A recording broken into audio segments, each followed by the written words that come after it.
안녕하세요, 김용정입니다. 오랜만에 영상으로 이제 여러분을 뵙게 되었는데요. 그동안 컨텐츠를 어떻게 만들까 고민을 좀 많이 했습니다. 어떤 컨텐츠가 여러분에게 도움이 될지 고민을 했는데요. 아, 고기 잡는 법을 가르쳐 드리는 게 제일 좋겠다는 생각이 들었습니다. 탈무드에도 나오는 소리죠. 그래서 저는 2005년부터 주식 투자를 시작해서 지금까지 이제 이어오고 있는데요. 짧지 않은 세월 동안 주식 시장에서 이제 산전수전 다 겪으면서 다양한 방법으로 이제 시도해봤고 공부도 많이 하면서 쌓인 노하우가 좀 있습니다. 그래서 주식 투자를 함께하는 여러분하고 이제 함께 나눠서 그 컨텐츠를 만드는 시간이 보람이 있을 것 같다는 생각에 이제 그렇게 기획을 했습니다. 고기를 잡아주기보다는 고기 잡는 방법을 가르쳐 주라는 이제 탈무드 얘기와 같이 지속 가능한 주식 투자 성공 스토리를 이제 함께 만들어 가시죠. 제가 말주변이 없어서 영상이 좀 지루할 수도 있습니다. 재미없다고 지나치지 마시고 이제 주식 투자 노하우만 내용 중심으로 쪽쪽 뽑아 가지고 보십시오. 예. 그래서 분명히 투자 활동에 도움이 되실 겁니다. 네. 오늘의 주제는 이제 미국 시장 숏 ETF, 한국 시장 인버스 ETF 전략적으로 잘 이용하는 방법입니다. 작년에 곧버스 투자로 애를 먹은 분들이 계시다는 얘기를 듣고 안타까웠습니다. 또한 지금 이제 시장에 노이즈가 많아지니까 이제 미국 시장에서 숏 ETF 3배수짜리를 이제 적극 매수하신다는 이제 얘기도 들었어요. 오늘 이야기 주제는 이제 숏 ETF와 인버스 ETF를 사용하는 방법입니다. 그냥 불안하다고 손이 가는 대로 매수하는 것이 아닙니다. 뭐 그냥 요즘 이제 시끌시끌하죠. 그런 이슈들이 많을 때 무조건 나는 인버스 그냥 곧버스 무조건 뭐 투자할 거야. 근데 얼마만큼 살 건지 한번 생각해 보셨나요? 아무렇게 사는 게 아닙니다. 자기만의 기준이 있어야 됩니다. 그래야지 시장에서 혹은 리스크를 해지하는 과정에서도 실수 없이 퍼펙트하게 성공 투자를 할 수 있습니다. 네, 그래서 원리를 이해하고 전략적으로 잘 사용하는 방법에 대해서 이번 시간을 통해서 말씀드리도록 하겠습니다. 네, 주식 투자를 시작하면 그전보다 뉴스를 이제 많이 보게 됩니다.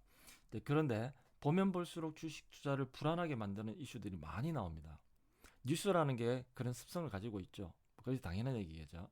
그러면 수많은 이슈들이 주식시장에 얼마나 파급 효과를 줄지, 내 주식은 어떻게 될지 그때그때마다 고민이 상당히 많이 됩니다. 머리 아프죠. 네, 요즘은 헝다 이슈, 아직까지 끝나지 않은 헝다 이슈죠. 중국 정부의 제재 조치들 혹은 지금 최근에 또 불거지는 게 전력난 그 이슈들이 지금 나오고 있고요. 원자재 가격 상승에 따른 인플레이션 우려 그리고 그에 따라서 미국에서 테이퍼링을 진행하겠다고 이미 선언을 했죠. 그러면 테이퍼링을 진행하고 난 이후에 즉시 따라오는 것은 바로 금리 인상이 되겠죠. 금리 인상이 되면 이제 주식 시장에는 아주 좀 좋지 않은 분위기가 형성될 가능성이 있습니다. 그리고 인플레이션. 주식 투자하는 사람들에게는 이런 최근에 핫 이슈들이 굉장히 조금 불안한 마음을 계속 만들게 됩니다. 이런 핫 이슈들이 이제 경제에 미치는 영향이 얼마나 될지, 주식시장이 얼마나 영향을 받을지, 그래서 내 주식이 어떻게 될지, 그래서 나는 주식을 팔아야 되냐, 혹은 사야 되냐, 이런 고민에 빠지게 됩니다. 그래서 처음에는 장기 투자하려고 나는 뭐 10년 동안 묻어 놓을래, 라고 생각을 했지만, 계속 이런 이슈들이 나오면서 마음이 흔들리기 마련입니다. 자, 흔들리게 되면은 어떻게 되죠? 뇌동매매를 하게 되죠. 뇌동매매를 하게 되면은 잘못하면 역사이클에 걸립니다. 역사이클에 걸린다는 것은 비쌀 때 사고 쌀 때 팔고 이 역사이클에 걸리면은 작년에 수익 났던 거 다 시장에 뱉어낼 수 되는 경우도 생깁니다. 그러면 아주 가슴 아프겠죠. 자, 그러지 않기 위해서 우리는 대응 전략을 가지고 가야 됩니다. 전문가들과 일반 개인 투자자들하고 차이점 중에 가장 큰 것 중에 하나가 뭐가 있냐면 이 대응 전략이라는 겁니다. 전문가들은 나름 시스테믹하게 대응 전략들을 다 세우고 그대로 실천을 하고 있어요. 그들은 이제 업무기 때문에 그렇죠. 근데 개인 투자자는 내 자산을 내가 지키는 거기 때문에 내 판단에 따라서 좌지우지 될 수 있습니다. 그렇기 때문에 이 심리적인 요소로 인해서 이 결정이 흔들려 버릴 수 있어요. 그렇게 되면은 정말 죽도 밥도 안 되는 상황이 발생합니다. 그래서 미리 사전에 전략을 세워놓고 그 전략에 따라서 액션을 취하면 우리도 전문가 못지않게 이 성공 투자를 할 수가 있습니다. 자, 그런데 대응 전략이라고 해서 너무 복잡하고 어렵게 생각할 필요 없어요. 실제로는 많이 복잡하기도 하고 어떤 어렵 요소들도 많이 있어요. 근데 복잡한 걸 복잡하게 풀려고 하면은 안 되겠죠. 복잡한 건 단순하게 풀어야 됩니다. 그래서 오늘 시간에는 숏 ETF와 인버스 ETF를 언제 투자하는지 그 방법을 알려드리겠습니다. 자, 피터 린치는 이런 말을 했죠. 하락장에서 당신이 불안한 이유는 쓰레기 같은 회사에 공부도 안 하고 당신이 평생 모은 돈을 몰빵했기 때문이라고 한마디 했었습니다. 그래서 공부도 많이 해야 되고 몰빵도 하지 말아야 되고 대응 전략도 세워야 되겠죠. 그래서 우리는 언제 어떻게 투자해야 되나 그 방법을 알려드리겠습니다. 네.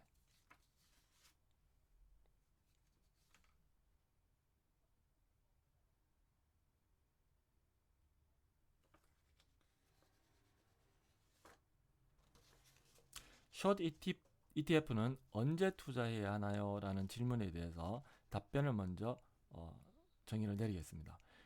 숏 ETF, 숏이 뭔지는 이제 다 아시죠? 하락에 이제 투자하는 것이고요. 시장 추세에 따라서 용도에 맞게 투자해야 합니다. 기준은 종합 주가 지수 월봉 6개월선 기울기와 당월 캔들 색에 따라서 이 기준에 따라서 시장 추세를 판단해야 되고 그거에 따라서 숏 ETF를 리스크 헤지 목적으로 사용할 건지 혹은 하락장의 메인 베팅으로 사용할 건지 그래서 언제 얼마나 투자를 해야 되는지에 대한 판단 기준을 세우는 겁니다. 그게 바로 인버스 투자에 대한 전략이 되겠습니다.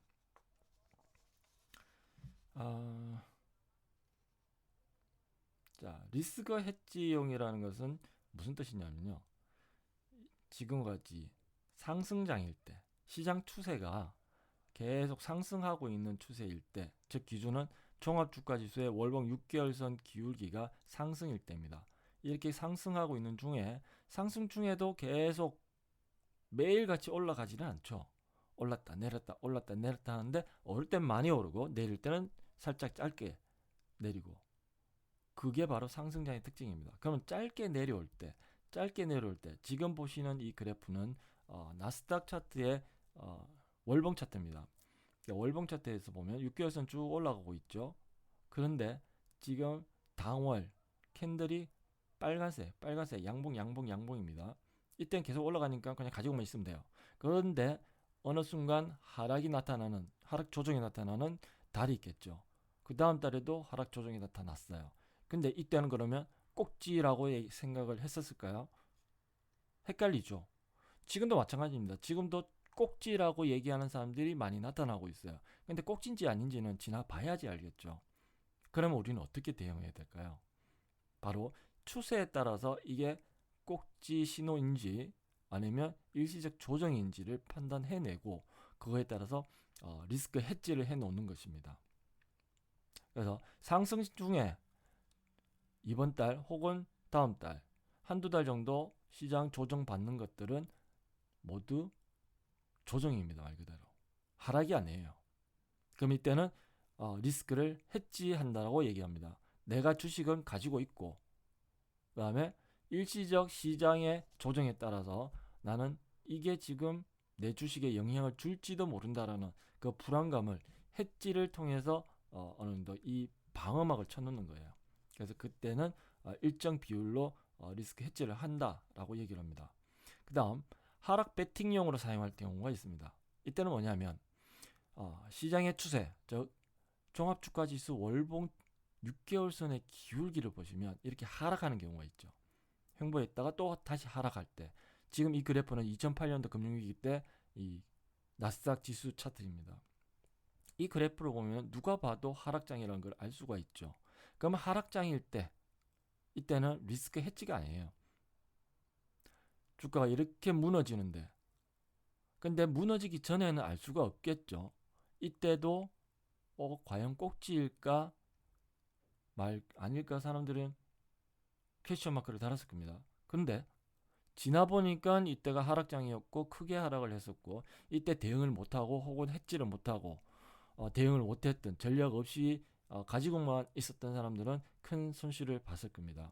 그거를 피하기 위해서 우리는 이런 조정 주행에도 조정 시에도 해지를 해놓고 그 조정에 따라서 추세가 무너졌을 때는 비중을 축소하고 하락 베팅을 해야 됩니다. 하락 베팅을 할 수 있는 그 수단이 바로 숏 ETF. 한국 시장에서는 인버스 ETF.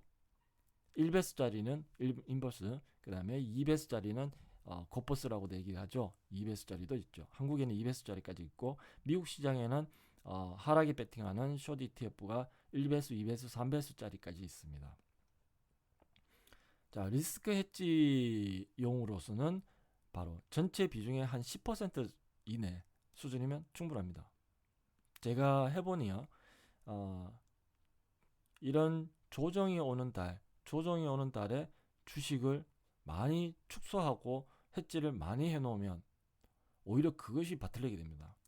그래서 주식은 내가 우량주, 아주 성장주, 올해 주도주를 투자해서 가지고 있는데 시장 리스크가 조금 발생했다. 그랬을 때는 불안한 마음을 좀 잠재우고 혹시 지금 이 이슈가 꼭지를 만들어내지는 않을까라는 불안감이 생길 수 있어요. 그래서 전체 자산 비중의 10% 정도는 리스크 해지용으로 가지고 있는 겁니다. 숏 ETF.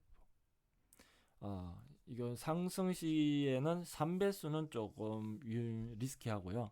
1배수 또는 한 2배수까지는 괜찮습니다. 그 다음 하락 베팅용. 이거는 하락장에 대응하는 것이기 때문에 하락장에서는 뭐가 주도가 돼야 될까요? 내 투자 포트폴리오에서 하락에 베팅하는 숏 ETF 어느 인버스 ETF가 내 메인 수익원이 돼야 되겠죠. 그러면 통상 전체의 한 50% 정도, 이 정도 지금 투자를 하면은 이 하락장에서도 수익을 낼 수 있는 그런 기회를 잡을 수 있겠죠. 그다음 이제 리스크 종류에는 무엇이 있을까요? 자, 지금 오늘 하고자 했던 얘기의 메인은 조금 전에 보셨던 그 장표이고요. 여기서 그냥 넘어가려면 좀 아쉽죠. 좀 더 상세히 공부하고 넘어가도록 하겠습니다. 리스크 종류에는 무엇이 있냐면요. 두 가지 종류가 있습니다. 체계적 리스크가 있고요. 그 다음에 비체계적 리스크가 있습니다. 체계적 리스크는 이 그림에 보시다시피 종합주가지수, 즉 시장이 하락하기 때문에 전체적으로 비가 내리는 겁니다. 그러면은 장마가 되겠죠. 장마처럼 계속 비가 내리고 그 비에 젖을 수밖에 없게 되겠죠. 내 종목도 시장이 하락하기 때문에 조정받을 수밖에 없고요. 오늘 때마침 보면 어제 나스닥 지수가 크게 하락하면서 이제 오늘 코스피, 코스닥 양대 시장이 모두 다 하락하고 있는데 대부분의 주식들이 주도주들이 이제 다들 하락하고 있습니다. 일부분 주식 빼고요. 자, 이런 경우를 얘기하는 겁니다. 그다음 비체계적 리스크는 해당 기업의 주가만 하락하는 경우를 얘기합니다. 시장은 괜찮아요. 근데 내 주가만 떨어지는 그 회사의 어떤 기업의 어떤 문제 이슈가 생겼을 때 그 이슈 악재래죠. 그 회사의 기업의 악재로 인해서 그 회사의 주가만 떨어졌을 때 그것을 비체계적 리스크라고 합니다. 자, 그러면 비체계적 리스크는 어떻게 대응해야 될까요? 요거는 좀 심플합니다. 비체계적 리스크는 대응 전략을 이렇게 씁니다. 미리 가상 시나리오를 정해요. 만약에 내 주식에 내가 갖고 있는 주식에 이제 주가가 떨어진다면 과연 이게 매도 신호일까 혹은 중간에 조정 신호일까라는 것을 미리 가상 시나리오를 세워서 그 가상 시나리오대로 발생했을 때 이게 매도 신호라는 판단이 서면 그때 준비했던 시나리오대로 대응 전략대로 행하는 겁니다.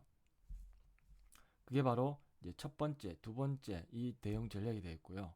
그 다음에 뭐 일이 바빠갖고 신경을 미처 못 썼어요. 그래서 깜빡 잊고 있었는데 갑자기 어떤 이슈가 발생해서 주가가 4주씩만 하락을 했어요. 이런 경우에는 또 어떻게 했냐? 빠져나와야 되겠죠. 조금 늦었지만 손실을 좀 더 감내하고라도 빠져나와야 그 다음이 있기 때문이죠. 그러면 이때는 어떻게 해야 되냐? 신호를 놓친 경우에는 장중 30분 단위로 반등 시 물량을 줄여야 되고요. 혹은 그것도 못했어요. 그러면 그 다음날 통상 급락한 그 다음날 아침에는 좀 저가 매수권이 들어오기 때문에 저가 매수세로 주가가 살짝 올라올 때 그때 줄여 나가는 겁니다. 지금 우측에 보시는 이 그래프는요, 하나 예시를 들어보겠습니다. 올해 9월 8일, 지난달 카카오가 어떤 이슈로 인해서 갑자기 급락했던 날이 있었죠. 자, 그러면 1번 대응 전략대로 미리 한번 전략을 세워놨었다면은, 자, 어떻게 했을까요? 자, 이날 9월 8일 날 주가가 떨어진다면 과연 매도 신호가 나왔을까라는 가상 시나리오를 한번 세워보는 겁니다. 자, 그것을 월봉 차트에서 보게 되면은, 자, 이렇게 전달 올라가고 내려가고 그 다음에 또 올라가고 9월 달에 내려가고, 자, 이것은 매도 신호입니다. 이만큼 내려가지 않더라도 이달 9월 달에 초부터 음봉을 그리기 시작하면서 내려갔죠. 그러면 그때는 생각을 한 겁니다. 이거는 월봉에서 매도 캔들 이론에서 이제 매도 신호가 나오는 그런 패턴이에요. 그럼 이 상태에서 일봉에서 21선 아래로 이렇게 장대 음봉을 그리는 이런 모양새가 나올 즈음이면 빨리 캐치를 하는 겁니다. 이 내 주식에 무슨 문제가 생겼구나. 혹은 아침부터 뉴스로 인해서 갭 하락을 하거나 혹은 음봉으로 내려가기 시작했어요. 그것은 여기 30분봉을 보는 겁니다. 30분봉 상에서 봤을 때 음봉을 하락하기 시작했죠. 그러면 내가 미리 가상 시나리오를 세워봤는데 매도 신호가 발생했구나. 그러면 나는 신호대로 즉시 대응을 한다. 이렇게 해서 물량을 줄여나가시는 겁니다. 혹은 미리 대응을 못했을 경우에는 30분봉 차트를 띄워놓고 30분 단위로 보는 거예요. 계속 보고 있을 필요까지는 없습니다. 30분 단위로 10시 반 돼서 딱 봤는데 음봉이에요. 그럼 잠깐 기다리는 거예요. 그러다가 또 반등을 하네? 그러면 그때는 물량을 줄여주는 겁니다. 줄여주고요. 이날 다 못 팔았으면 그 다음날 봐서 살짝 들어줄 때 청산하는 겁니다. 그리고 그 다음날 봤을 때 30분 단위로 반등을 줄 때 또 물량을 줄이고요. 또 줄이고. 이렇게 이슈로 인해서 급락을 줬을 때는 반등 폭이라든지 반등 타임이 굉장히 짧게 와요. 그래서 머뭇거리다가는 못 팔고 못 줄이고 그대로 그냥 가지고 있게 되는 하다가 그냥 내려가는 경우가 좀 다반수입니다. 저도 마찬가지 겪어봤고요. 그게 참 쉽지 않은 작업이에요.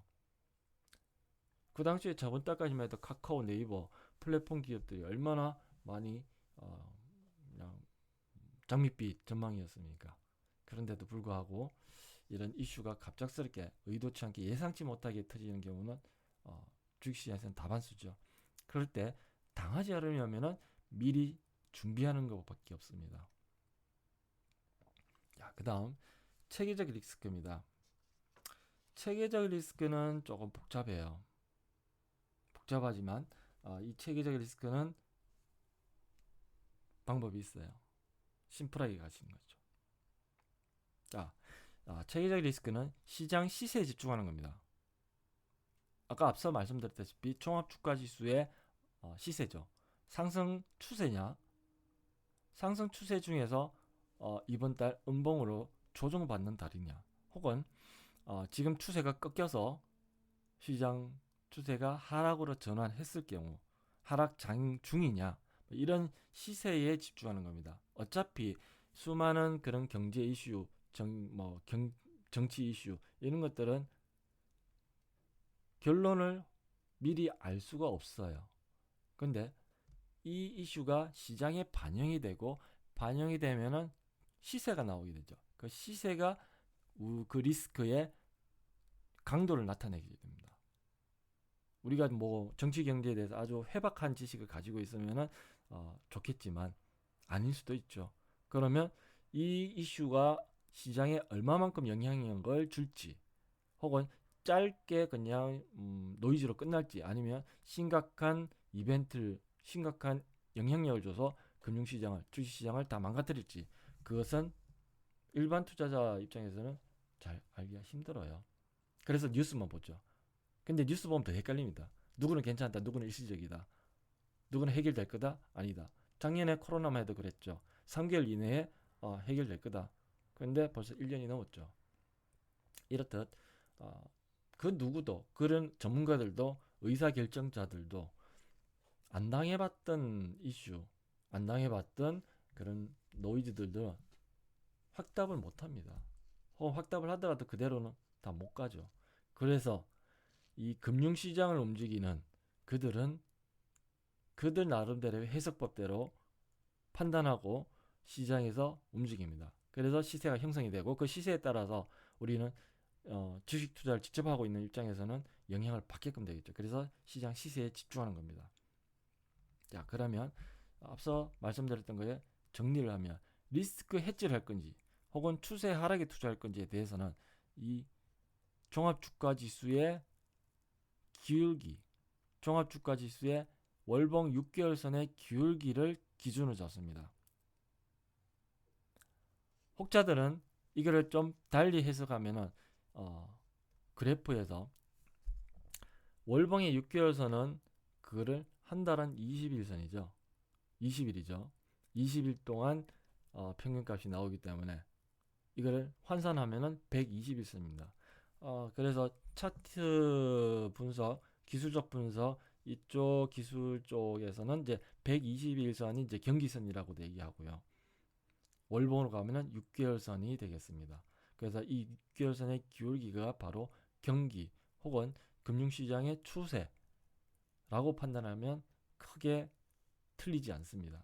그래서 이것이 하락할 경우에는 이제 경기도 하락하고 주식시장도 하락 추세에 있고, 이럴 때는 주식보다는 현금을 많이 가지고 있으라, 혹은 뭐 CMA나 MMF에 넣어놔라, 혹은 하락 배팅, 하락에 대한 인버스 ETF나 혹은 숏 ETF, 혹은 뭐 파생 상품을 이제 투자 많이 하시는 분들은 이제 뭐 콜 매도 혹은 푼 매수, 선물 매도, 뭐 이런 식으로 하락의 베팅도 많이들 하십니다.